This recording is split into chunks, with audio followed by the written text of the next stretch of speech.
Hey, Barbara.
And there must have been plenty of lessons you learned one after another. I hope that I am debriefed also, so I could pick some pieces from it also.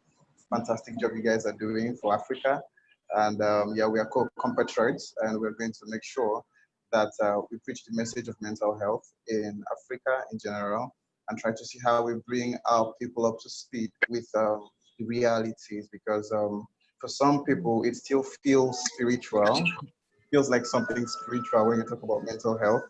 But with forums like this, you would get to pass the message stronger and get more people to be aware of what mental health is all about. So yes, today we will be discussing COVID-19 as a stressor. Yeah, call it that.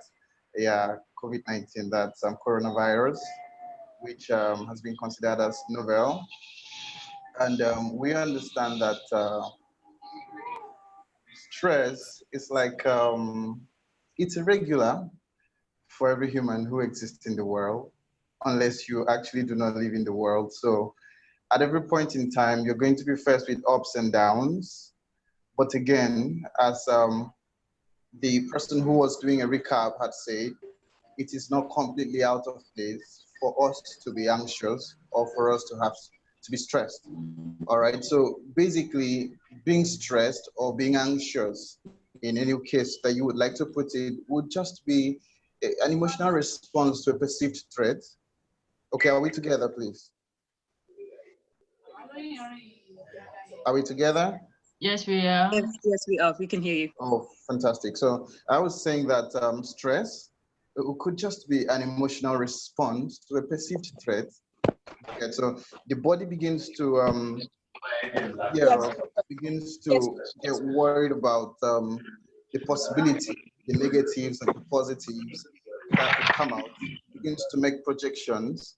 And so, because of these uncertainties, the body is at, or the mind is at a place where it does not really understand what next is going to happen. That's why we get stressed. We get to worry and worry about, oh, is it going to turn out good? For instance, COVID-19, it's quite new. Even the medics are quite no understanding how this is turning out, how it is spanning. And so the body reacts that way. We get to hear threatening messages. We get to see those skyrocketing figures on a daily basis on the internet, on radio and TV. And so it puts us in a place where we wonder what next is going to happen. All right, we are worried. Will we make out of this? We make it out of this alive? Will we be drowned?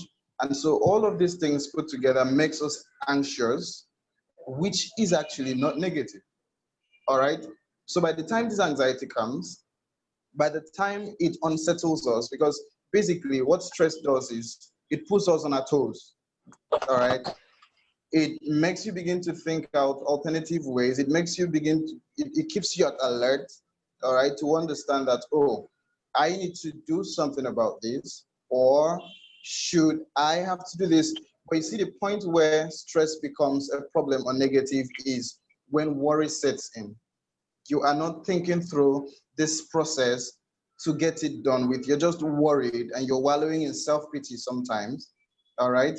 And so that is one thing that we need to understand. I was just trying to set the ball in motion so we get to understand the aspects that we're discussing stress from. And yes, let me tell you this story. Back then when we were much younger, right, I lived in a local neighborhood, and I have an elder sister who was much more like 2 years older than the rest of us. And she went out to procure stuff from a local store in the neighborhood. And before we knew, we heard her screaming, "Daddy, daddy, daddy." And she was running towards the house. So everybody was, we didn't quite notice early, but then my dad heard, and then he ran out of the house after her. So we noticed when all of us came out to the road that she was being pursued by a dog, a local dog in the neighborhood. So the dog was racing after my sister and she was running towards the house. My dad had to run after her and the dog turned and ran away. Now, let me paint another scenario. It's when we talk about stress in this regard, it could have to do with a scenario where you are in a thick forest and a lion or say a tiger is racing against you, like it's coming after you. And you know that if it gets to you, it is going to hurt you or harm you. You may not make it alive. And so continuing to run, there's possibly a farmhouse somewhere around, but you are not running into that farmhouse. You continue to race, Now at the point you're going to get tired, at the point the lion or the tiger could outrun you. That is exactly how the mind reacts when uncertainty happens. All right, we continue to race, but why then is it important to have a support system? It is exactly the case of my elder sister, who was being chased by a dog. While she's running towards the house, she's screaming, "Daddy, daddy," she needed help. All right, and so imagine that my dad didn't come out. She would possibly be outrun by the dog and she would have been hurt. But the importance of having a support system is so that at the point where our strength fails us, or at the point where we're at a crossroad, we would have some form of, maybe someone who would say, "Thumbs up, you're doing well, you're making effort, see, continue, do not give up just yet, keep going, keep going." And this is some form of encouragement. It has a way around nudging us to do better. It has a way around nudging us to keep going. See, sometimes I tell circles that I have to speak with that talking is therapeutic. All right? Talking is therapeutic. And also crying is therapeutic also, but let's keep that aside. But let's talk about talk.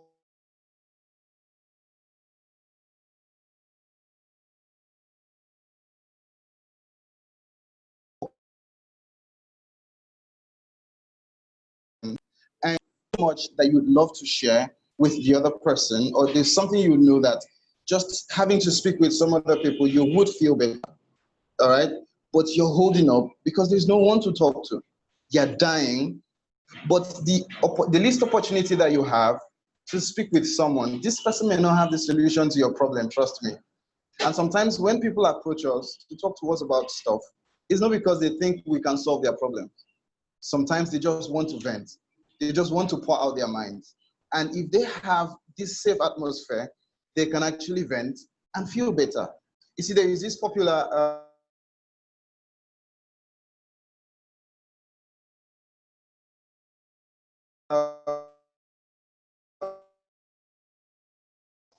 all right. So we keep encouraging people when you have a good tribe of people that you can talk to. You trust them with your secret. You can completely empty out your mind. you can empty out your spirit, you are sure that your information is safe with them. And so we need to create safe havens. We need to create a good tribe of people who we can entrust with our information. By the time you can speak up, it feels like a burden is lifted off you.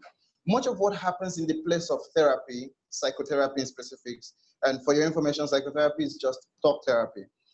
The difference is that in psychotherapy, it would have to do with a trained professional offering help using psychological principles. But talking in its purest sense, be it that the other person is able to offer help or not, is therapeutic in itself.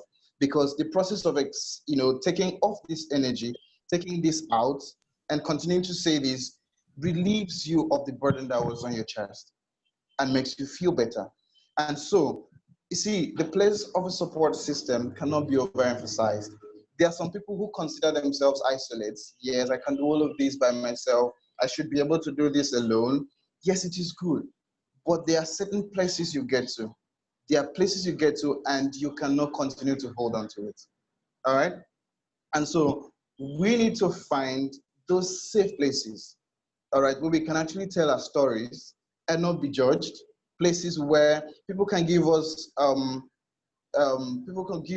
very their opinions unbiased. People do not have to hold back, knowing that, and you know that when you are with this tribe of folks, they are going to offer you just the truth, the sincere thing about yourself, and they're going to help you to grow. They're going to help you. You see how you do stuff. You do a presentation, and while doing the presentation, someone is making faces at you. You know how it feels. It gives you encouragement. It makes you feel like, oh, okay, I think I am trying.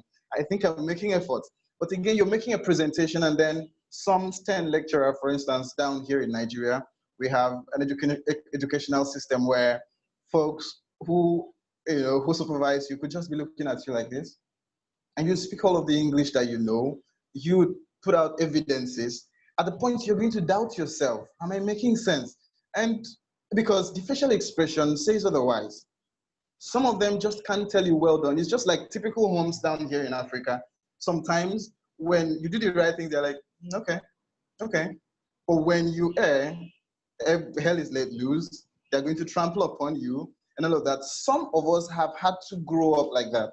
All these suppressed impulses have a way to deal with our emotions, with the way we react to other people within our circle. And so we all need this good tribe of people who, even when we are drowning, at least they'll tell us, see, you look good drowning that way, while they try to help us out. All right? But however, there are other sets of human beings you would have in your circle who are very toxic.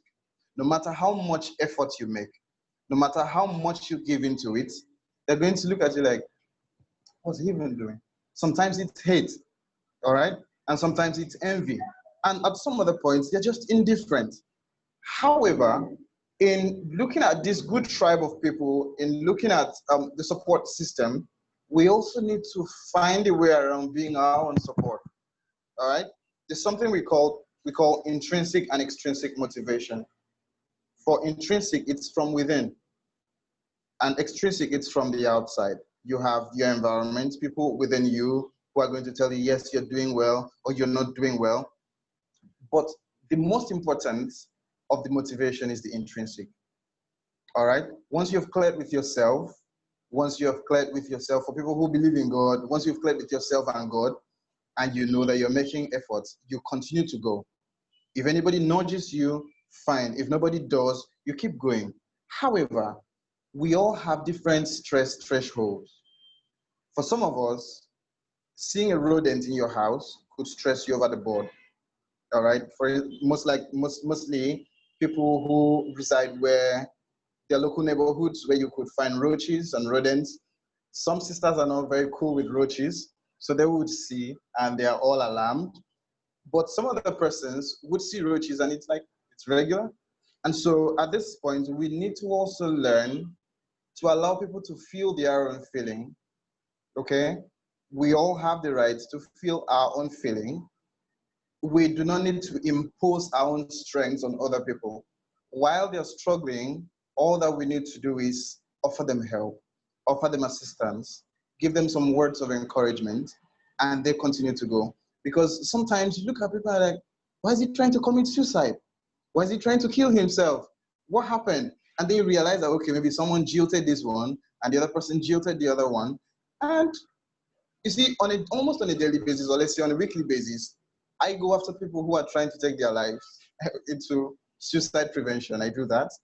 And sometimes you hear stories, if not for my training and exposure over the years of having to deal with suicidal people, there are some stories people will tell you as to why they want to kill themselves, and you're wondering, what's doing this one?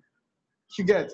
But again, we need to understand that people have different stress thresholds differently, specifically. And so we need to allow them to feel their feeling. All that we can do is offer them help, continue to nudge them to do better, continue to build them, to help them to build this resistance. All right. And so until we are able to do all of that, then we're going to have more people sinking deep down depressed and all of that and all of that.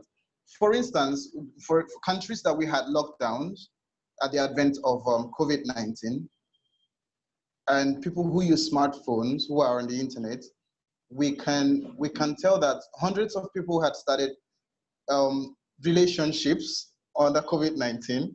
Why were these relationships birthed? Because I could find someone I would speak with comfortably. I could spend 2, 3, 4, 5, 6 hours on daily basis speaking with this person, because after all, nobody's going out. I'm not going nowhere. But you would also discover that there are certain persons you want to speak with. You're trying to hold conversations with them, and they're trying to evade these conversations. They do not feel safe around us.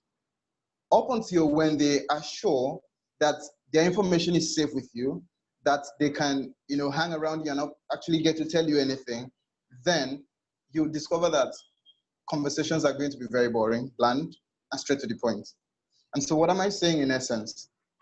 While we go out there, let us consider it that every other person has been helpful to us, and everyone can be helpful to each other.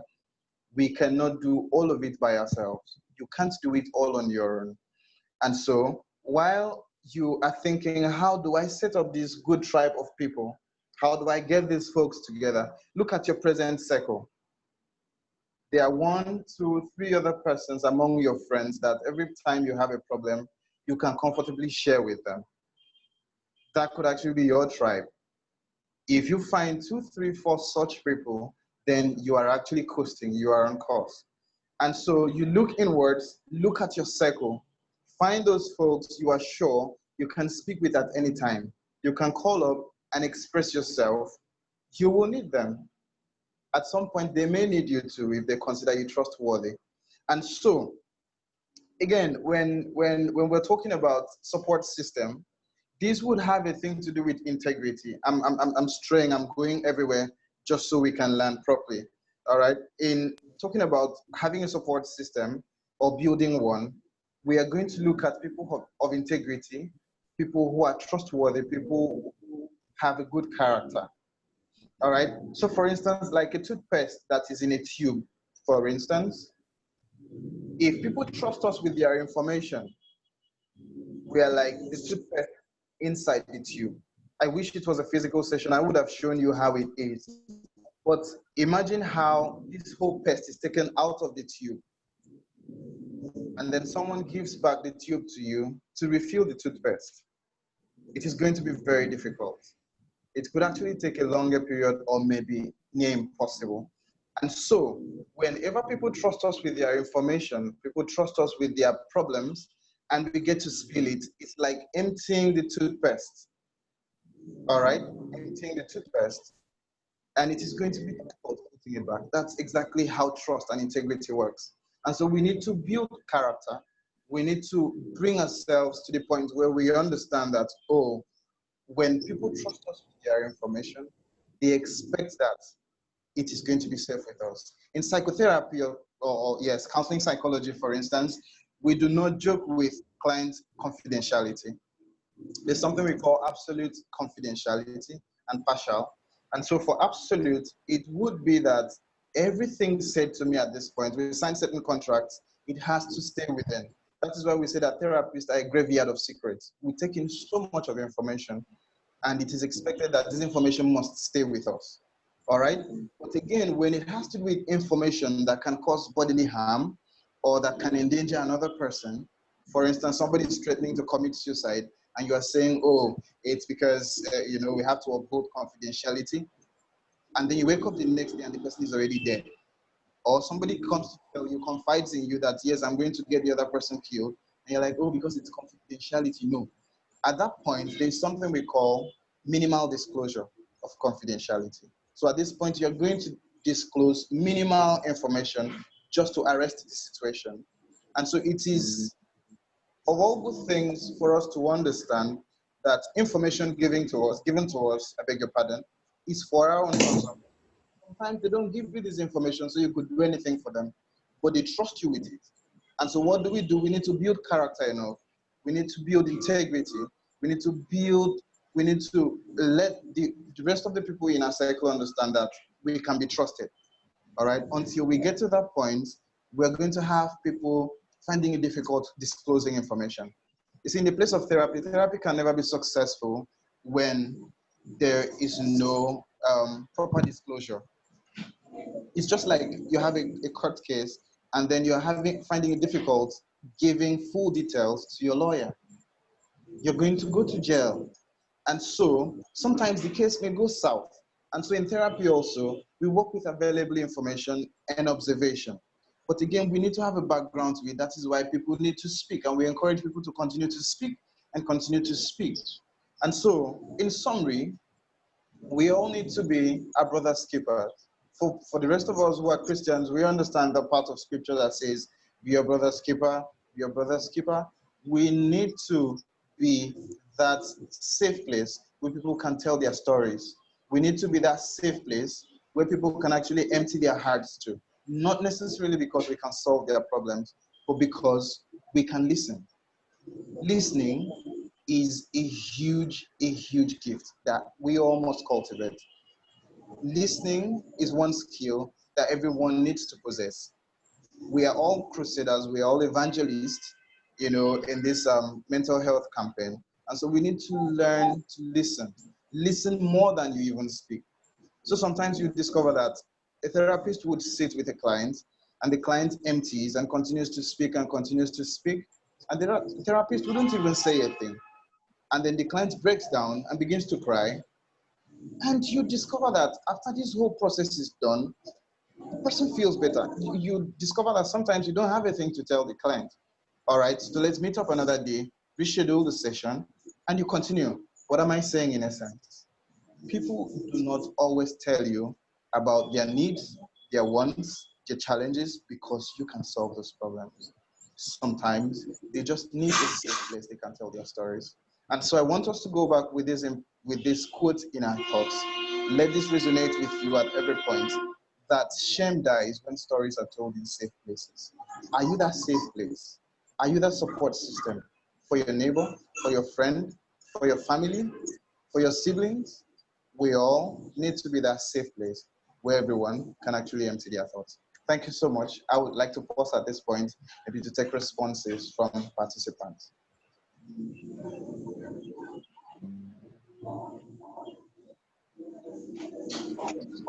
And this was so enlightening. I can learn so much. Thank you so much. You're welcome. I have a question for you. All right. Okay.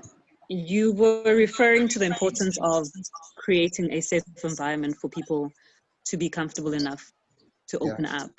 And what suggestion would you give as to how to create that safe environment? Because I know that people require different things.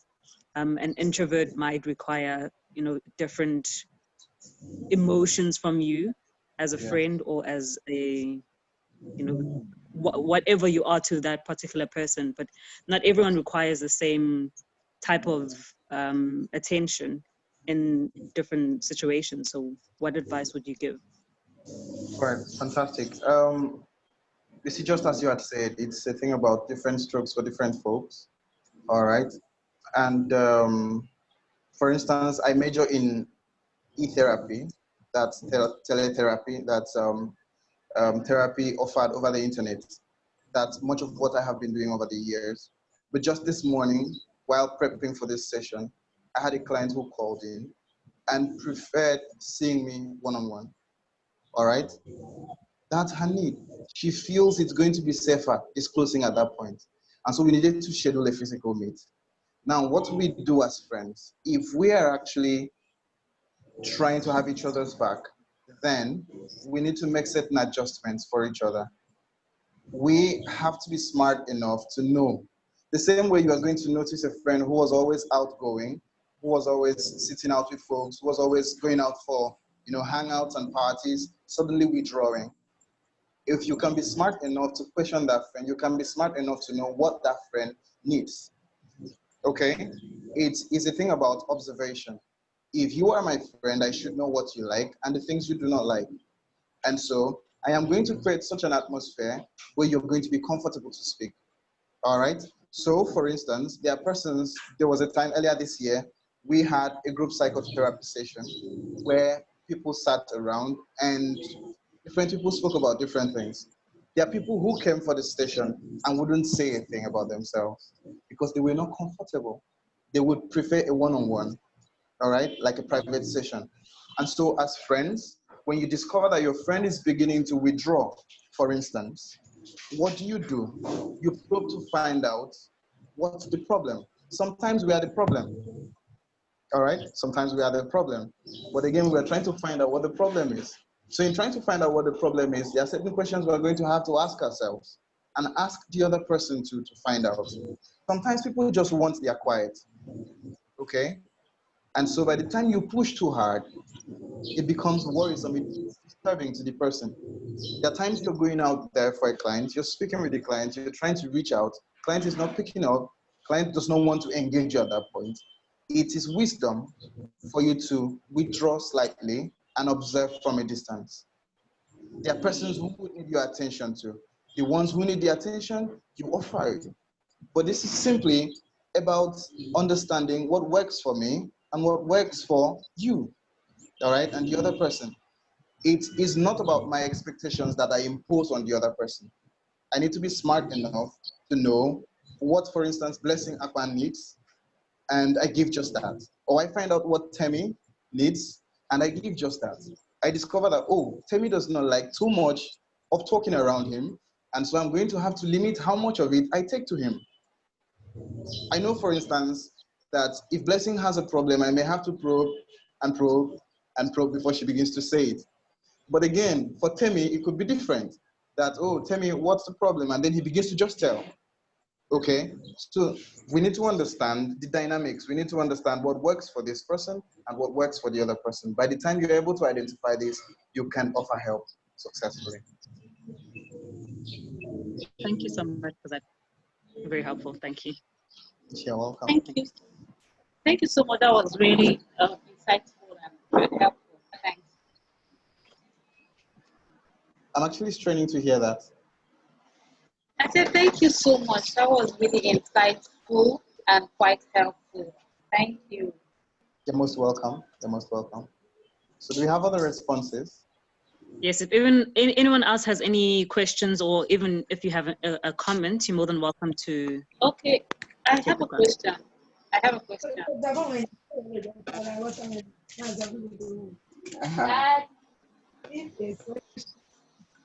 Okay, I have a question for you, Mr. Deme. Can you hear me? I can hear you. Okay, my question is, I noticed something. Okay, some time ago, I felt a little depressed about something, and I noticed that when someone tries to ask me a question, like at that point, what's the problem? I become very angry. I don't know why. At that point, I don't want to explain what's going on. That's me. I don't know, but I become really angry when I'm asked what's the problem at that instant. I don't know if it happens to other people as well. It's normal for you not to be able to explain what's happening to you when you know that you're not feeling good. Okay, fantastic. It's okay for you to not be able to tell or not be willing to. Yeah, sometimes something would happen to us, and at that point, all we need is some quiet to think and process what it is. All right. And so, for anyone to try to probe you on what the problem is, what's the problem, it will become disturbing. It will feel like the person is nagging. Okay. However, trust me, blessing, if it's that one person that would ask you what the problem is, and you would willingly volunteer that information, even when you're very angry, we agree. There is that one person that could happen in your life, and no matter how upset you are at the point he asks you, what's the problem? You will have to get yourself out of the anger briefly so you do not hurt this person. What does that mean? There's mutual respect in that relationship or in that friendship. And so it is normal. It could be the wrong person asking you what the problem is. It could be that the problem is asking you what the problem is. All right. So we need to understand, yes, because sometimes it's very upsetting. You know, people play the victim card. They do stuff to you, and then they turn out to ask you, "What's the problem? Why are you acting different?" And so, if such people ask you, it's going to get you really upset. But again, if the right person, I said that, you see, angst, maybe I should rephrase it, angst would die when stories are told in safe places also. When you feel safe around this person, you can almost always tell when you have a problem. I hope I've scratched that.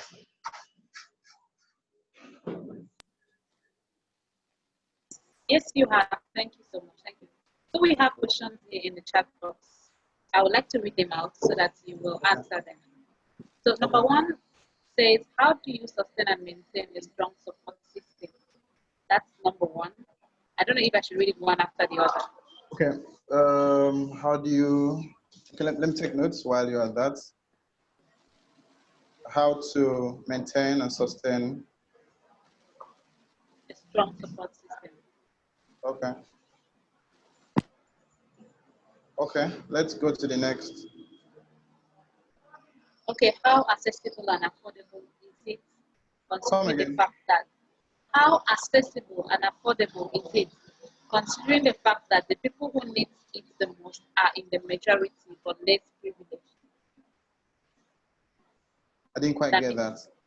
Okay, I think I got it. It said, okay, the first question was how do you sustain and maintain strong support system? I got that. And then the second one is for this considering is a follow-up on the question one says how accessible and affordable is this support system considering the fact that the people who need it the most are in the majority but less privileged. Like the people who need the support system the most are the less privileged, like not really getting access to it. Okay. Okay, that's it. Okay, yeah, let me start from the support system ish. And no, the last question you just read, being that people who need the support system may actually be lowly privileged. Is that what it meant? Is that what you were saying? How affordable is the support system, right? Francis, you can elaborate more on your question so that you can understand better.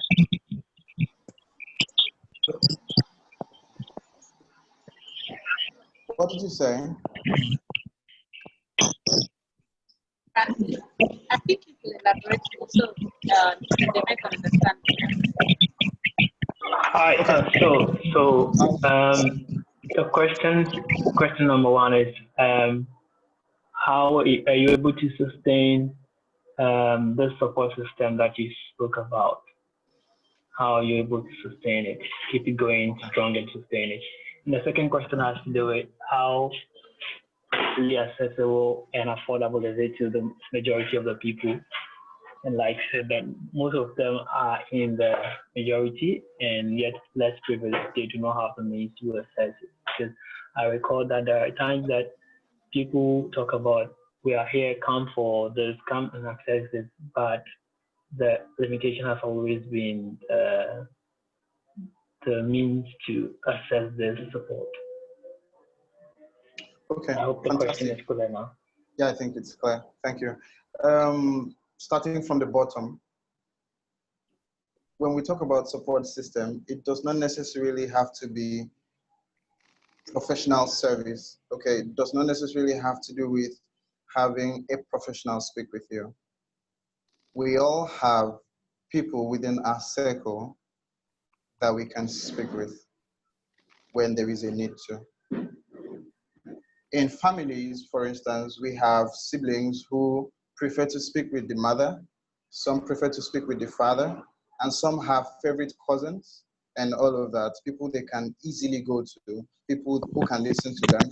And for some people who are very religious, their pastors are accessible or their religious leaders are accessible and can offer a listening ear. However, when it goes beyond what these people can assist you with, my name is Udeme O'Connor. I offer pro bono services, counseling services, and I've been doing this for 8 years plus, and I have a handful of other colleagues who are doing this too. However, let's be clear on this. The harvest is plenty, but the laborers are very few. And so that is why holding conversations like this would help to build us to understand the place of listening, at least first. For first aid, the place of listening. Because if we can have everyone in our neighborhood listen clearly to what we have to say, then at that point, we would know who needs help, whose condition is critical, and whose isn't. And so by the time we understand that, okay, we have these people within our circle, we have friends, we have neighbors who are ready to listen to us. And you know, one thing about people is that if they begin to feel like they are this trash can where you come to empty your emotions every time and did not get to benefit anything from the friendship, they begin to withdraw. They begin to not want to listen or pay attention to you. All right. And so in getting a strong support system, this is now going into the first question. We need to also learn to be that support system to each other. We need to also learn to pay attention to other people's needs. All right. We need to hear them out too. We need to show that we can be trusted. Okay. And until you are able to find people you can trust, then you can't claim that you have a support system. If you like, you can derive a support system from your family, a small circle of people, a small circle of folks, maybe friends. You know people who are your go-to people. Whenever it is, even if it is midnight, and you pick up your phone to call them, they would pick and they would listen to you. I take such calls almost on a daily, possibly because I'm a professional in the field, but we can all become parapsychologists, we can all become para-counselors when we are able to accept people as they are and listen to whatever they have to tell us. Some people, because of how scarce resources are, they begin to feel that whenever people come to meet them, to talk to them about stuff, that these people need money, that these people need resources. Sometimes it is not. They just need that, hey, you can handle this. You're doing well already. You're this. Those words of encouragement. And that does not necessarily have to come from a professional where you have to pay. All right? So I feel that finances or resources are not the major problem. But again, we could say that human resource, the persons to speak with, how many people can you trust in your circle? That's the first place to start with, to start from. How many people can you comfortably speak with about your problems? And how many people can trust you with their information? Because you see, sometimes why people do not talk to us is because when you tell them, or when they tell you that this is my problem, the next moment they're hearing it as an emotional problem on a radio program, late night chit chat. Such people, no matter how much you disguise their identity, are going to know.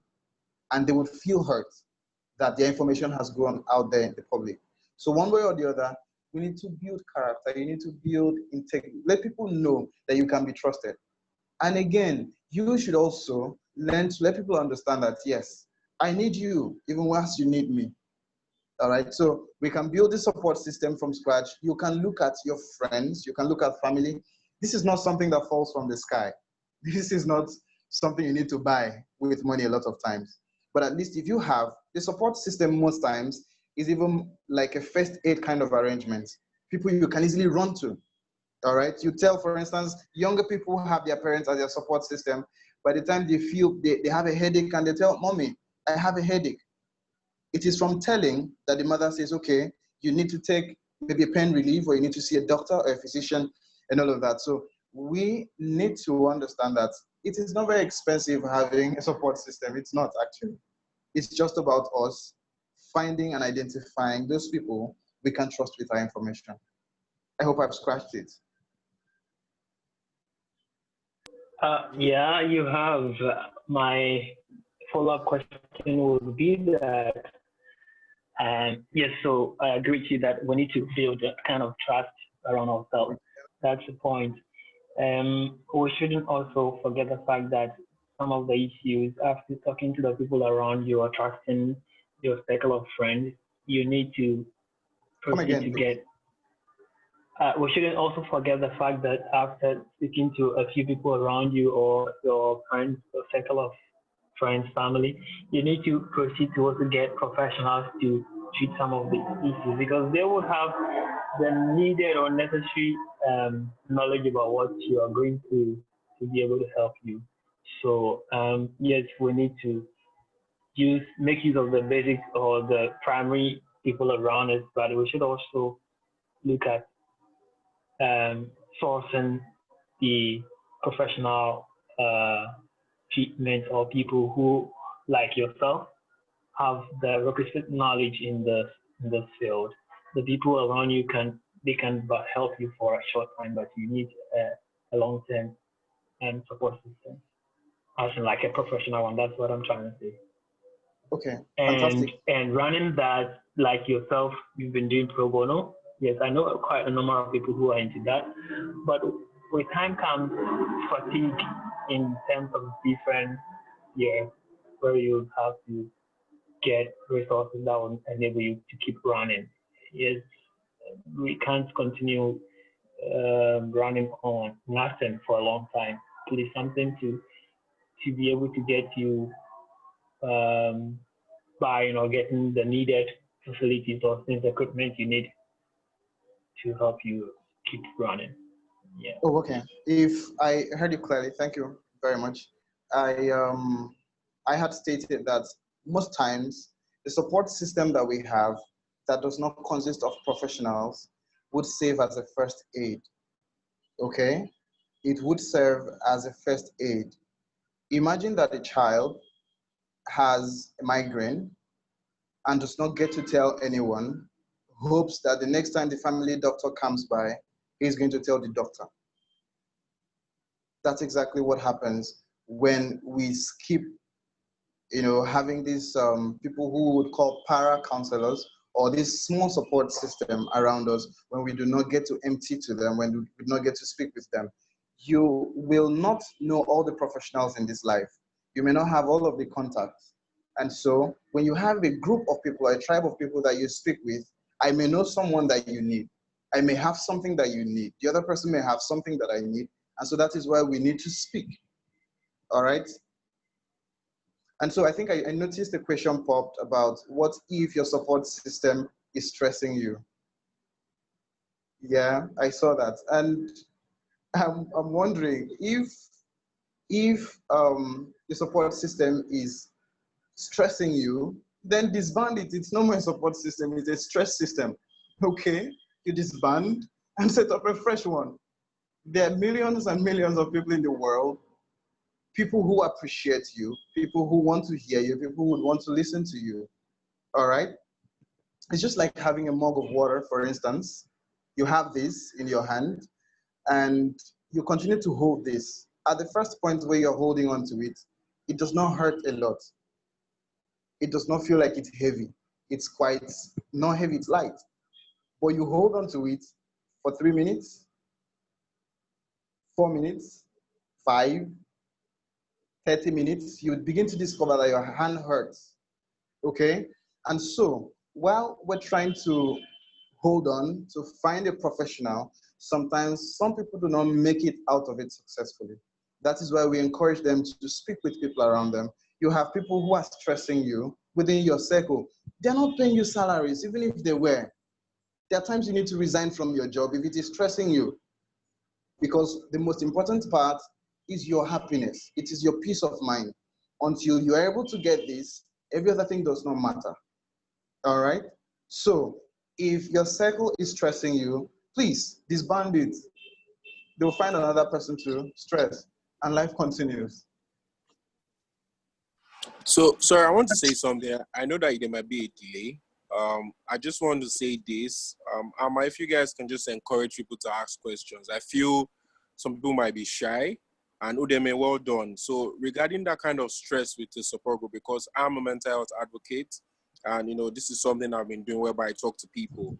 So with my experience so far, you have situations whereby you're literally talking to people and feelings could come in. So it could be me talking to a female person, or as a female person, you're talking to a guy, and feelings and emotions come in. And you realize that in the process of talking to these people, if feelings should come in, you are in a situation whereby if you have to discard that relationship, these people might go back to worse conditions. So what do you advise to be able to do in that kind of scenario, especially when you're not a professional or you're not well equipped to be able to handle such relationship? Because one has to be very careful in letting go of that kind of relationship.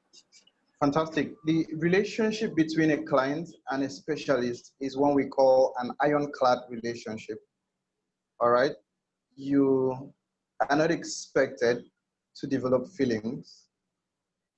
All through my degree program, they kept hammering on it is against the ethics of the profession for you to become emotionally attached to your client. And so the question, the idea is now that whenever you begin to feel these emotional attachments, even as professionals, you do not continue to, it's just like you're drowning and you're like, no, I think I can help myself. And you're quiet and you're still going in there. You're going in and going in and going in. You're going to have these cases every other time. People love people who pay attention to them naturally. People react. They seem to, for anyone who is a therapist, you must be a really likable person. Because, for instance, if you're not able to create rapport, the client will not be willing to speak with you. And so in creating rapport, emotions could be misunderstood. Okay? And so at this point, when you discover that there is an emotional attachment, there's something we call tactical withdrawal. Okay? You don't completely pull out. There's something we call tactical withdrawal. You do a tactical withdrawal and refer the client to someone else that can assist.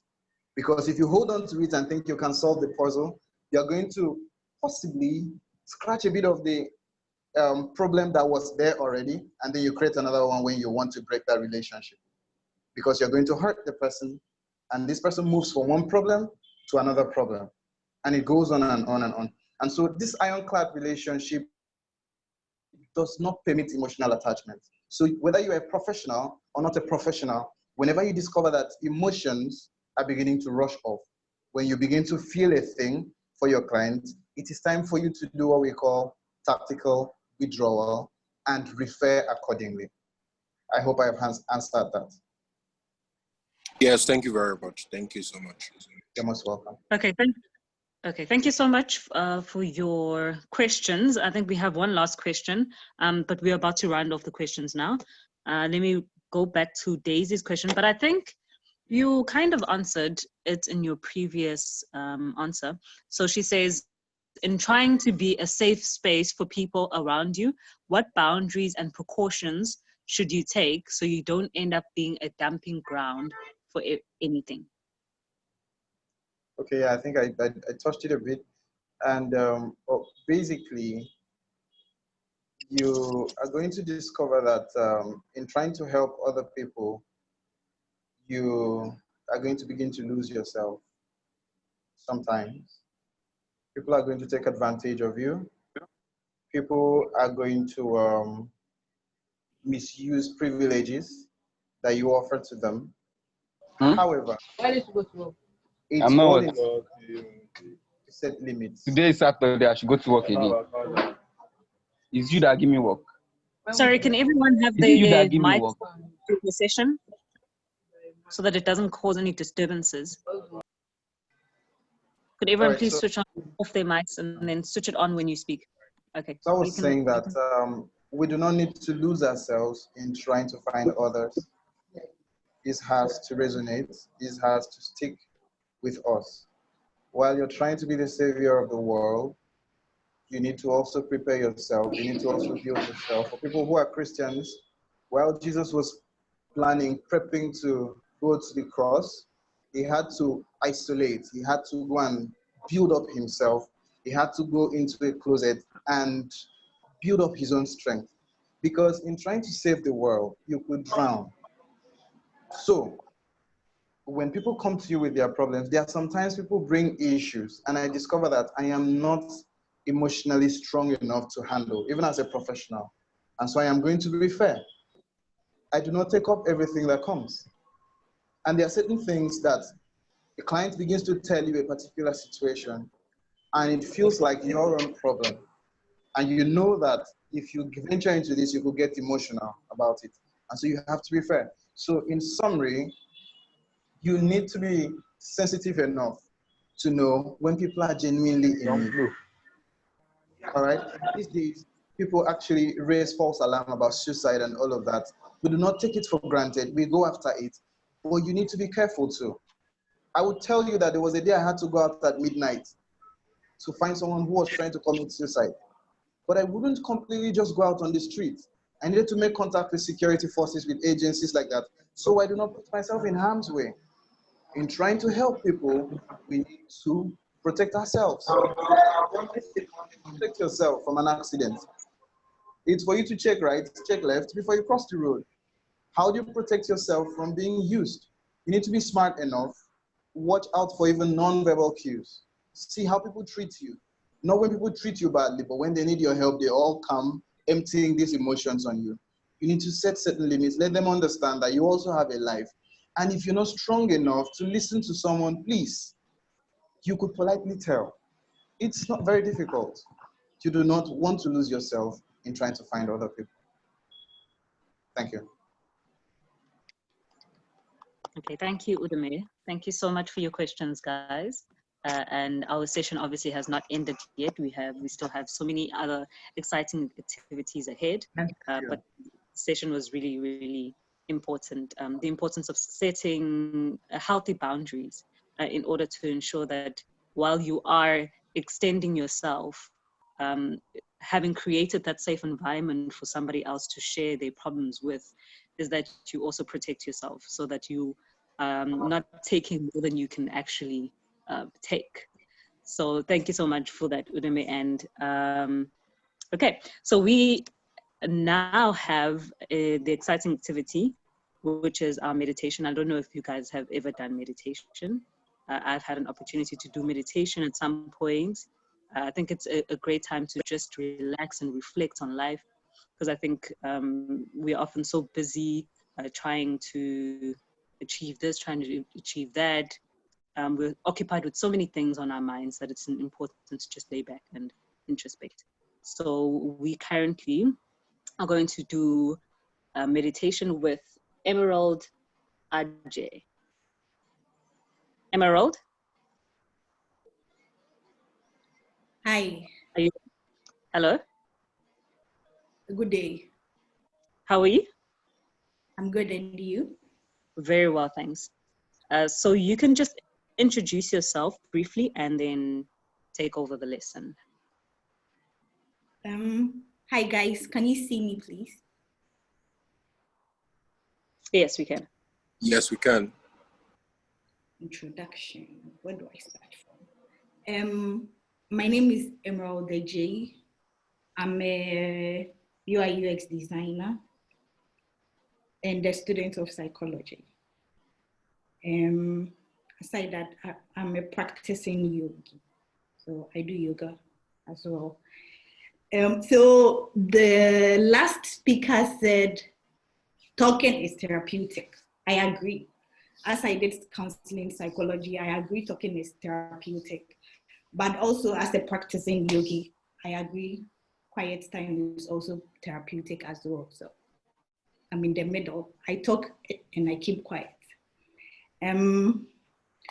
So before we start, I would like to know, I know you do Q&A after the speaker, but we would have to do my Q&A before we do the meditation class. So I would like to ask if anyone has done any meditation before.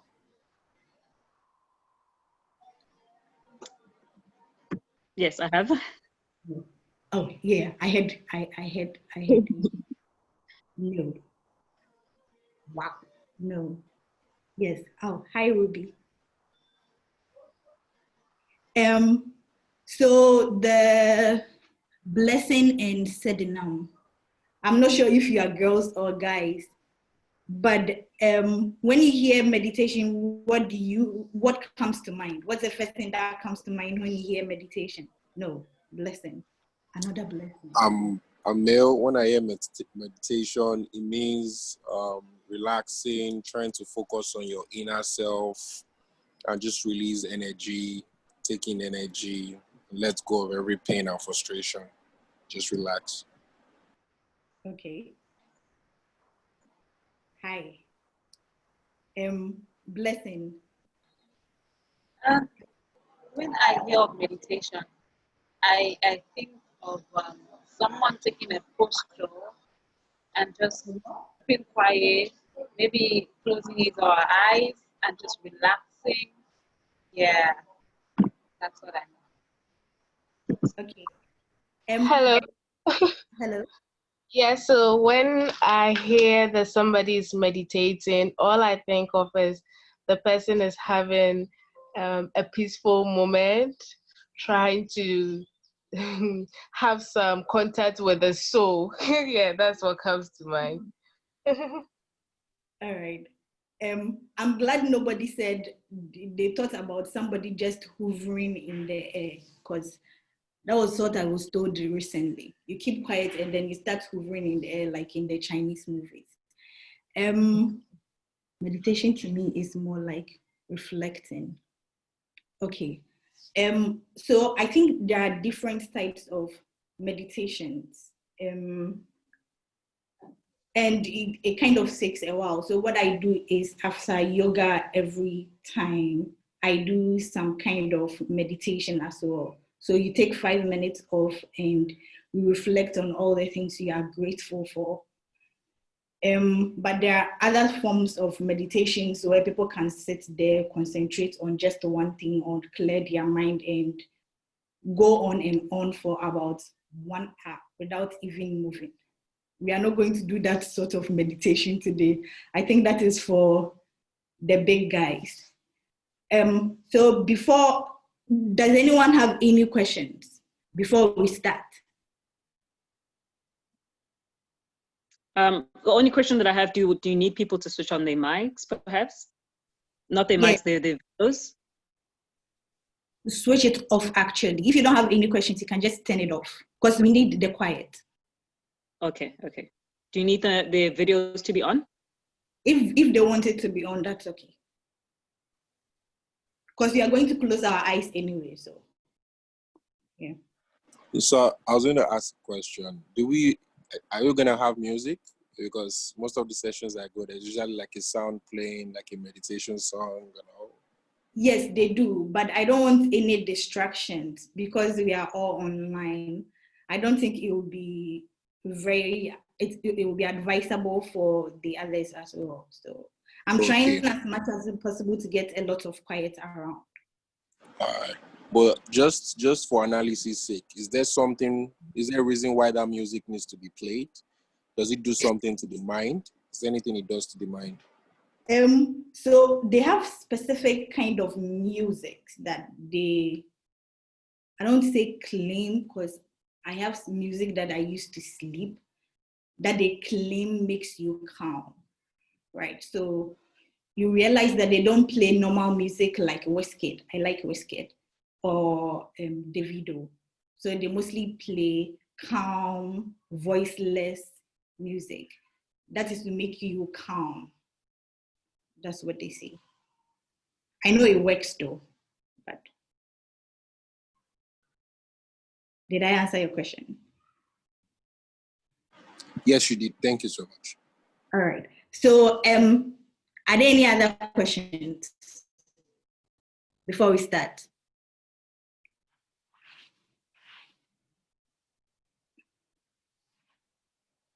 Okay, no questions.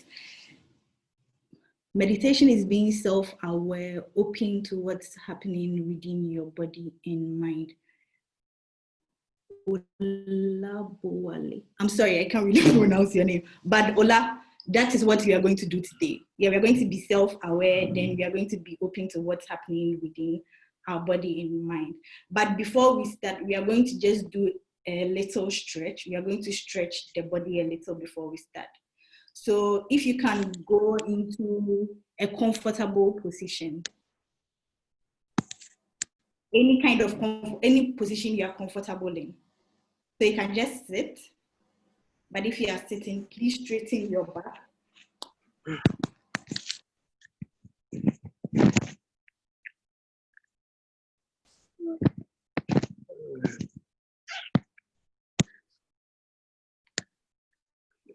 Are we ready?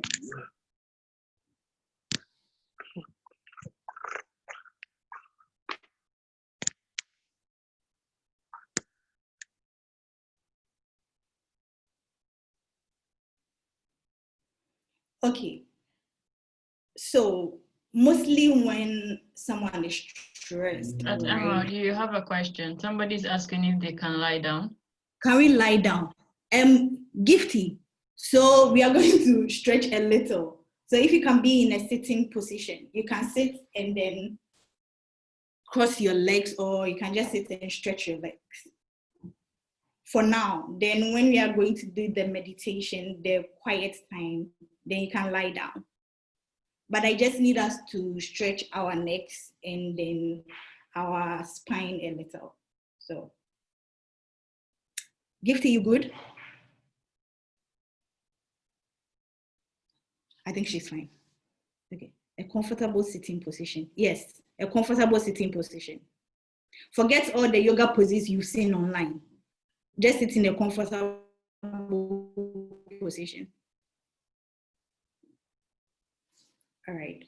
Any other questions?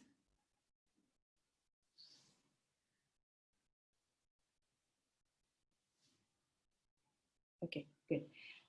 We are going to start by turning our necks to the right. Breathe. You need to breathe. So breathe in and out.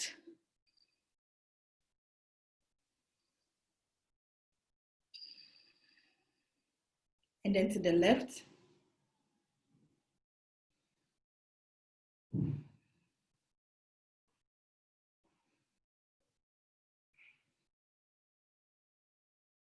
Center. Please don't forget to breathe. So mostly as a people, we forget to breathe a lot. Sometimes what I do is I'll just be sitting around and I'll start breathing in and out. So just you take a deep breath in and then you release. It's also a form of meditation. So are we good? Now let's turn our head to the right again. Breathe. Don't forget to breathe.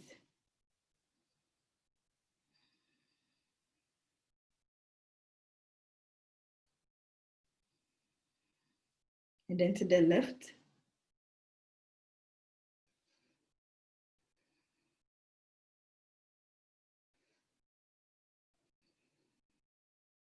And then center.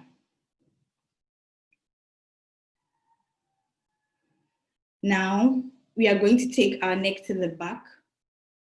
So lift, lift, lift. Don't forget to breathe.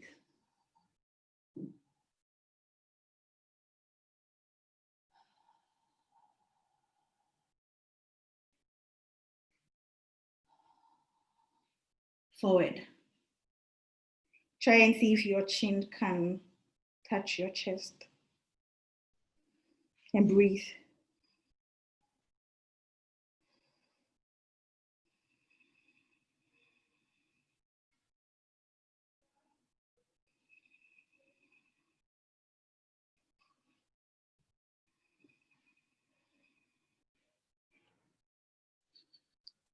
Center.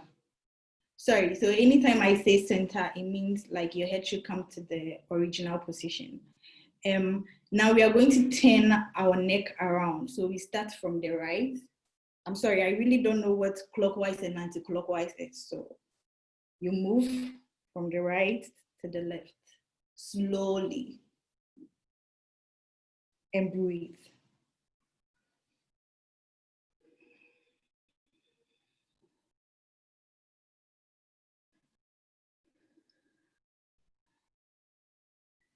And then the other side.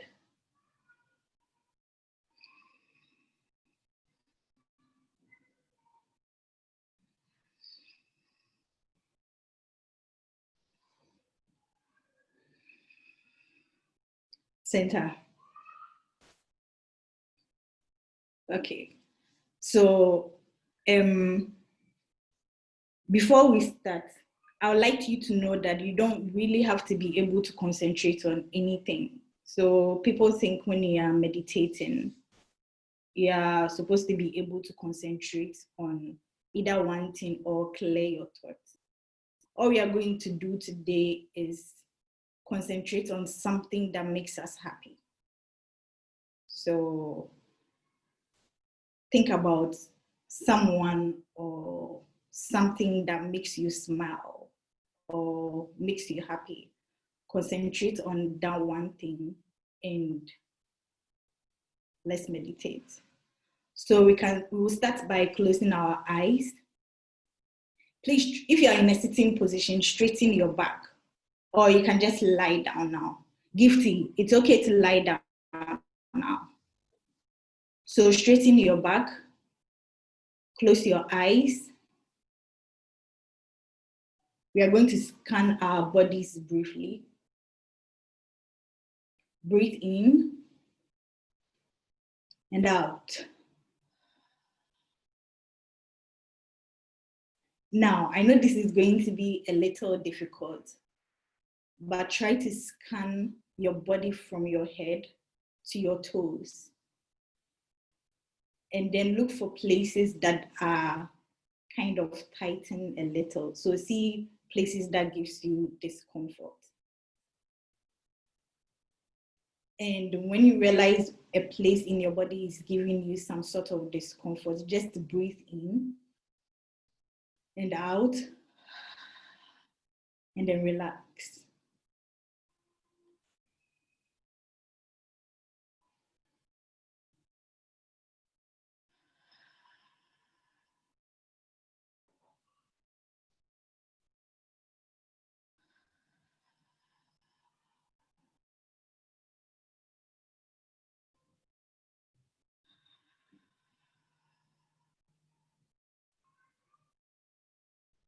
Now, this is a little exercise that is going to help you concentrate a little. Even though your eyes are closed, try and see in between your eyes. So concentrate in between your eyes, even though they are closed. It's possible.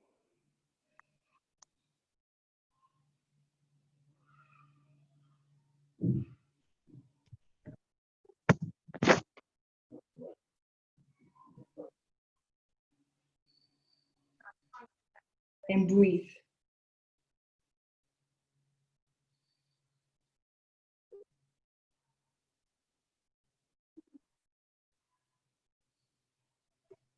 Now, for the next 5 minutes, we are going to think about one thing or a someone that makes us really happy. All you have to do is think about the thing or the one that makes you happy and concentrate on all the things they do, all the things they've done that makes you happy. And don't forget to breathe.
You're not using all the meat and chicken.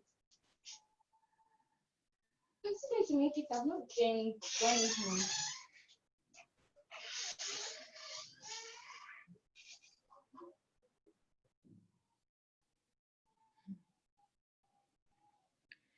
Now, let's think about all the things we are grateful for today. I know most times it's very difficult to be grateful for the things in our lives because it feels like there are more things that are pulling us down than things that are actually making us happy or making us grateful. But I'm sure we all have one thing, two things, or one or two someones that we are very grateful for to have in our lives. And I'm 100% sure at this point in our life, we are also very grateful that we are alive and well. So for the next minute, let's think about all the things we are very grateful for, all the people we are grateful for.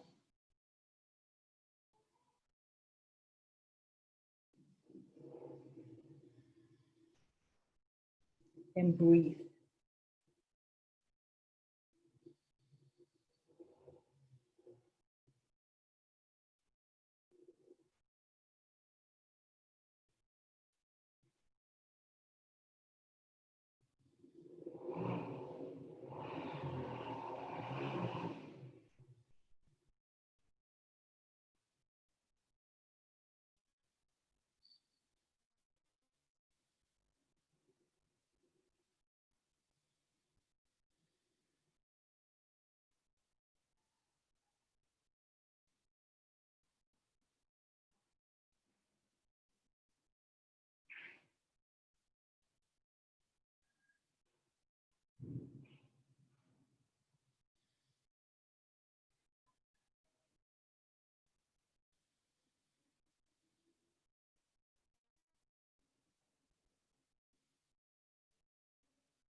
Now, I know most of us have mantras, affirmative words that we say to ourselves daily. So at this point, if you have any words of affirmation, this is the time to tell yourself all the good things in life.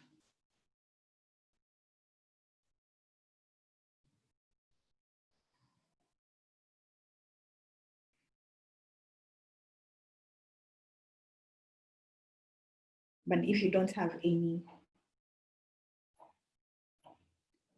I'm here to tell you you are beautiful. Whether you're a man or a woman, you're still beautiful. You are intelligent. You can do whatever you put your mind to. You are loved and you are blessed. We are going to do 5 deep breaths. So breathe in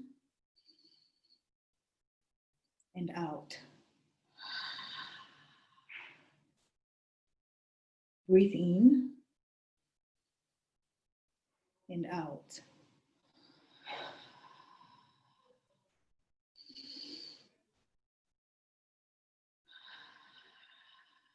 Three,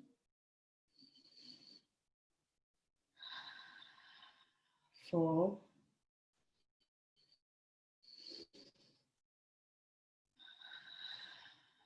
'Last one. Breathe in. Hold your breath. Breathe out. Namaste. You can open your eyes now.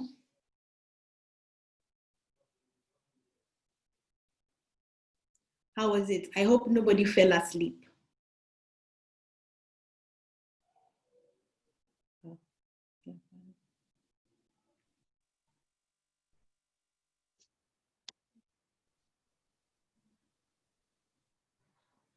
Hello, guys and girls. Hey, thank you for that session. Much needed reflection. You're welcome. Are there any questions? Yes, Sedenam, it's all right to cry.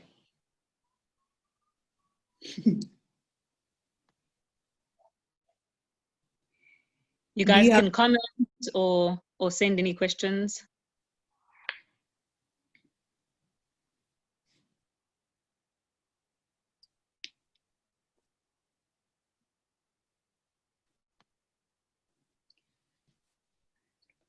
Okay, I'll just read them out. Very deep. That's from Nadia. Daisy says, very refreshing. Serenam, is it all right to cry? Bright said it was great. Serenam, I loved it.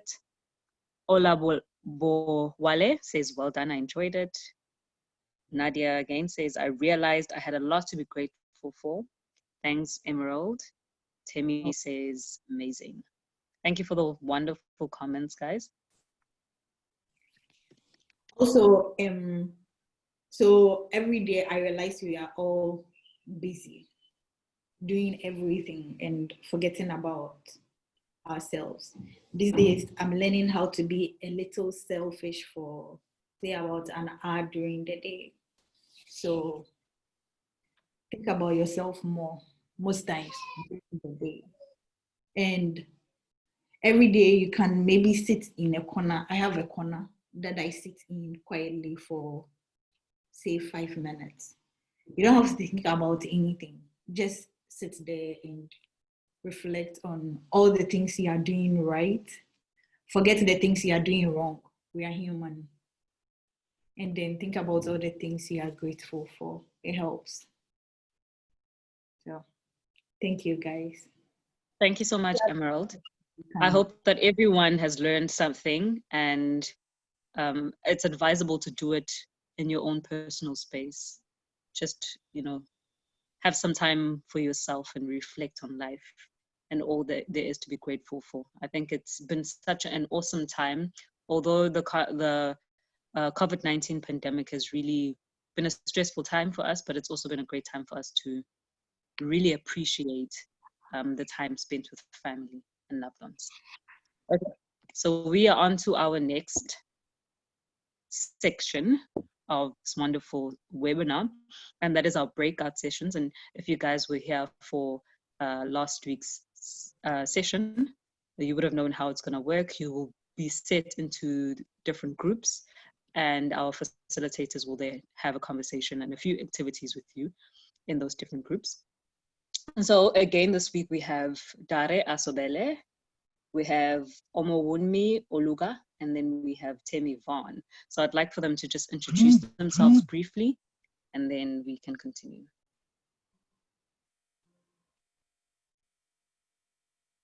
Temi, Dare, Omowunmi, you guys can go ahead, just introduce yourselves briefly, and then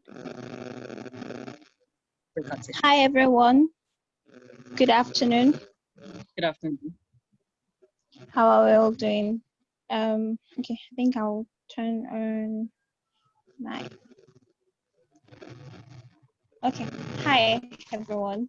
Once again, my name is Omomi. I'm a medical radiographer, and I'm also part of the anti-suicide and depression squad.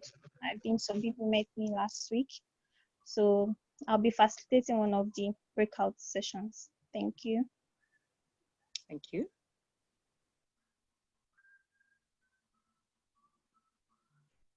Temi? Yeah. Hello guys, good afternoon. My name is Temi Vaughn. I'm a legal practitioner and mental health advocate. I'm also a member of Anti-Suicide and Depression Squad. It's nice to be here. Thank you so much, Temi. Okay, sorry that I came late. So my name is Dari Asobele, founder of ASAD's Anti-Suicide and Depression Squad, also a mental health advocate. So also be facilitating. Glad to be here. Okay, great. Thank you so much. Thank you so much, guys. Barbara? Yeah. Are we ready? I can move. Okay, Yes. So you are going to get a request and you just accept and you move into the breakout rooms. After the breakout session, we'll come back to the main room. Then we finalize things. Okay.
Awesome.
Hello, guys. Could you just kindly be patient as the rest of the participants join the main session?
So am I allowed to say something?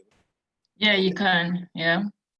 All right. So to people that were in my group, so I want to still talk to my team members. Is that allowed, Amma? I think you have to ask the speaker. That's non-jabo. So. Okay. Sorry, Asobella, could you please repeat yourself? Also, I wanted to still talk to my team members since we didn't have time to finish and we had to come back here. So Okay, no problem. allowed? No problem. Yeah, no problem. I just wanted to mention something before. Okay. Could you guys kindly just fill in the feedback form in the meantime while we wait for the rest of the participants to join? But you can proceed. All right. So for those that are my team, we're speaking about defining relationships. So since we couldn't talk about support system, I'm just going to end with saying that it's very important you define relationships at the beginning so that you don't have any issue. Trust me, you never think you can perfect these things because emotions are just very, very unpredictable at times. So it's something you keep practicing. And most importantly, before you decide to enter any relationship, either a friendship or a romantic relationship, it's important you know yourself. You need to have a destination. You need to know who you are. Because when you have a destination, you know where you're going. Because if you don't know where you're going, anywhere can look like a destination. So it's very important you know who you are. And in your journey on that place, you get to meet someone, you get to meet people that support you or resonate with you. And most times it doesn't always go rosy. It's not every time you meet someone that agrees with you or likes you, man. You're gonna meet people that want to contradict you, criticize you, and it's just part of life. But adding a little bit of support system, you will need a group, a tribe, where you can always find expression in knowing who you are, what you believe in, people that connect with you on a deep level, and you can always find safe space or safe haven in that particular place. So yeah, that's just about it. For those that were in my group, and I'm hoping people could have an idea of what we're talking about. So yeah, I'm sorry that I wasn't able to use the time well, so please forgive. Yeah.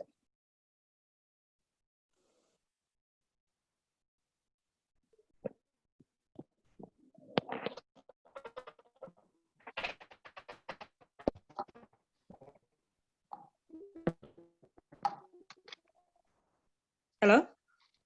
Hi.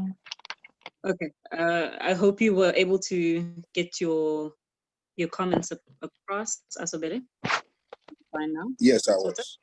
Thank you. I was. Okay. For those who just joined, and there's a feedback form that's been sent to the chat room. Could you kindly fill it in while we wait for the rest of the participants to join? In the meantime, also, we're about to close, but we'd like to do a toast in closing. So if you have any glass close by, you're more than welcome to get your glass so that we can close in style.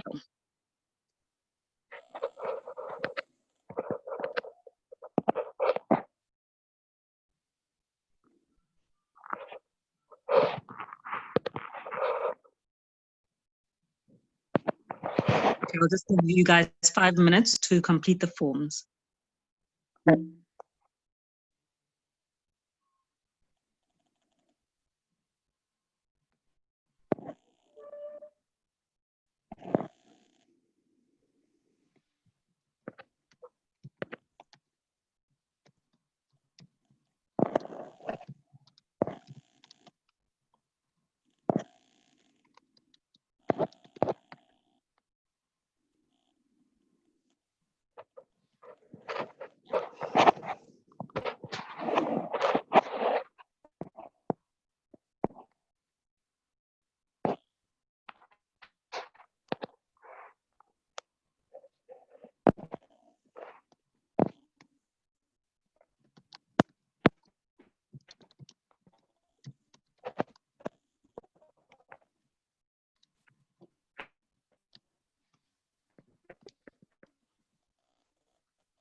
While we're filling the forms, can everyone just appreciate the team for making this happen? I don't know if this is allowed. If you guys can just share some of the things you've learned just to appreciate them. I'm sure they must have spent a lot of hours making this happen and bringing people together. It's not easy, trust me. So I just know if we can appreciate them.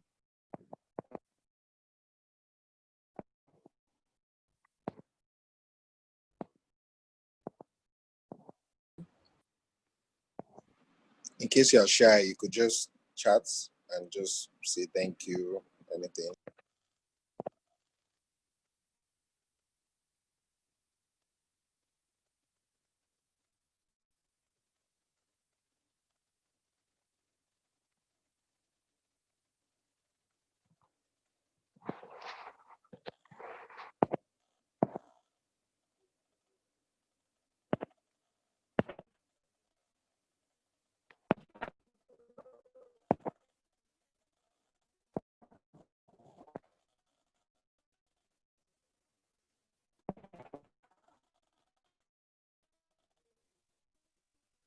Okay, is everyone ready?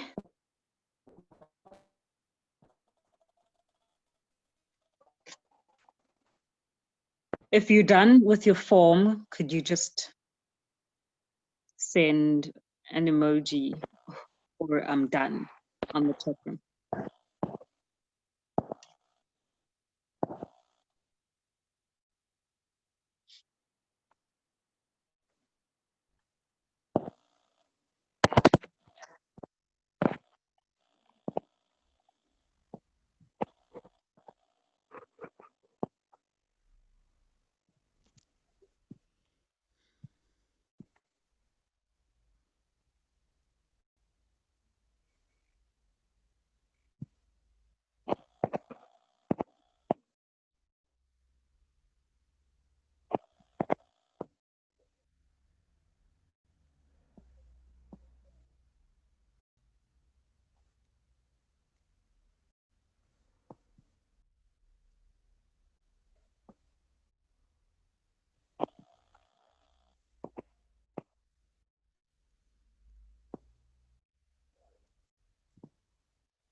Okay, perfect. Thank you so much, guys. Okay. I'd like to send a major thank you to all our facilitators and all our speakers able to take time aside to, help make the past 2 weeks a success. I'd like to also extend my appreciation and thanks to my team members. Thank you guys for your commitment. Thank you to our group leader for leading us so well. I'd also like to thank the participants for joining in these sessions. This obviously would not have been a success if it had not been for our participants. So thank you so much, guys. We really appreciate it. And as requested in our emails and the emails that we sent out, to all those who have their glasses aside, more than welcome to bring it. It's obviously really, really cold in South Africa, so I'm not going to be bringing a glass, but I have my coffee mug here. So anyone else who has a glass, a mug, if it's cold that side, you're more than welcome to just hold it up.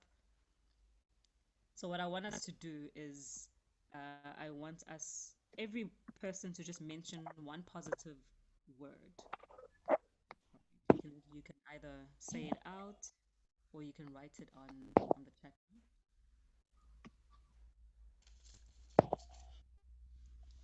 Okay.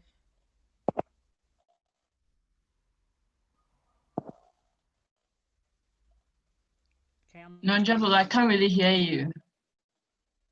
I don't know if it's only from my side, but then your voice has become very low. Can you hear me now?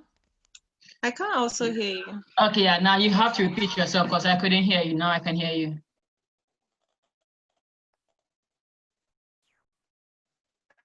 Now I can't hear at all. We can't hear you at all.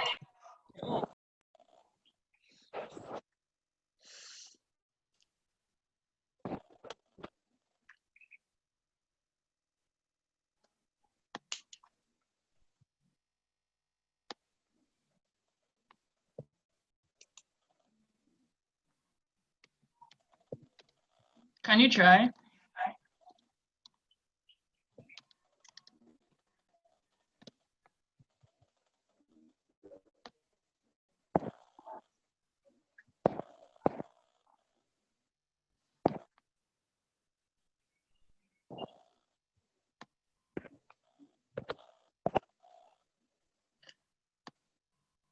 Okay, so I think she's gone off. She's going to try to connect again to solve the issue of the sound.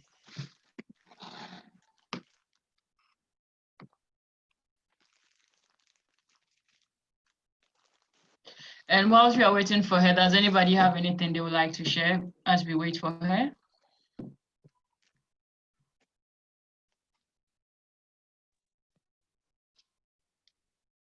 Okay, can you guys hear me now?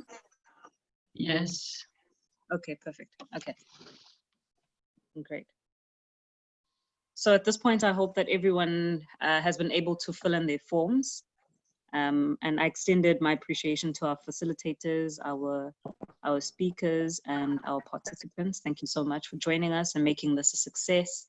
I also extended my appreciation to my team members. We've been working together for the past few weeks, and it has been a challenging process, but it's great to see our idea come to form, and knowing that people's lives are going to be inspired and that they would have gained some good, healthy mental health practices. I'd like to extend my appreciation to our team members who was able to hold us down throughout this time. Couldn't have been easy, but thank you so much. I had also asked that we bring our glasses close by, and then we send some positive words. So I'm going to do the toast now. So if you had already sent it, could you resend? Because I had to rejoin. So we are just toasting to prosperity, to good health, positive vibes.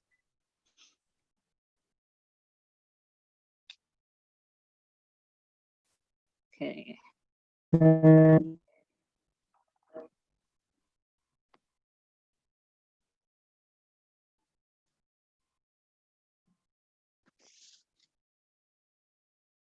Okay.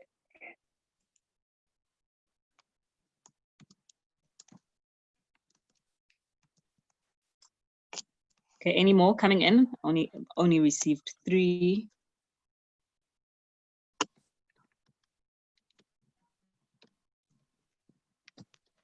Okay, it's fine. Okay, I'll just toast to the ones that are here already, so I can close off. So this toast is really about emphasizing the importance of inner peace and good health. And it's been a troubling time for us, but I'm glad that we've had the opportunity to gain some great skills on how to approach life moving forward. This is the new normal. It's been a great, crazy adjustment. But who is this in bed? Hey.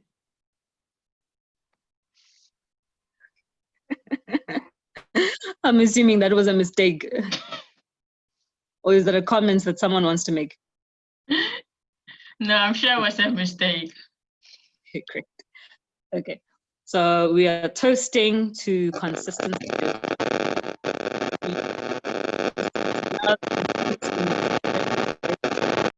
We are toasting to happiness, we are toasting to compassion, and we are toasting to perseverance. Thank you so much for joining us, guys. And I'll just give it to my team leader, Barbara. If you have any last words. Yeah. So we are grateful that when we called upon you to join us for this webinar, you were here to support us. Without your presence, this meeting wouldn't be a success. We pray that all the things we learned during this webinar, you actually do practice it. You do get a support system. You create safe spaces for others. And we hope the rest of the days and the months is awesome. Yeah, basically. And if you were not able to fill the feedback form, kindly do so for us. We'll be very grateful. So I think we can officially call this meeting to a close, unless anybody has anything to share. If not, we are done and you could actually leave.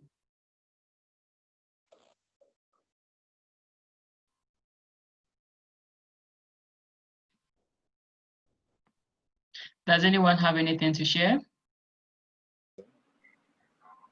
So I'll just tell everyone that please make sure you apply some of the techniques that has been shared so far. And please feel free to reach out to the team. I don't know if you guys have their emails so that they can get like follow-up or some things, join group, support group. Just make sure you're okay, please. I know a lot is happening and we just have to persevere. Like, don't give up, keep pushing.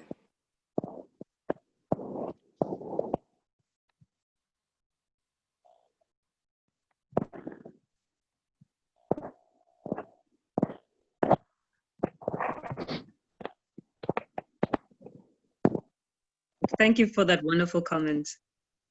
Thank you so much. Does anyone else have any last words?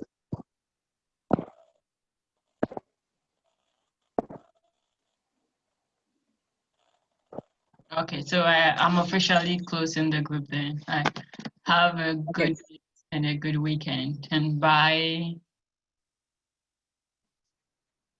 Bye-bye. Thank you so much, guys.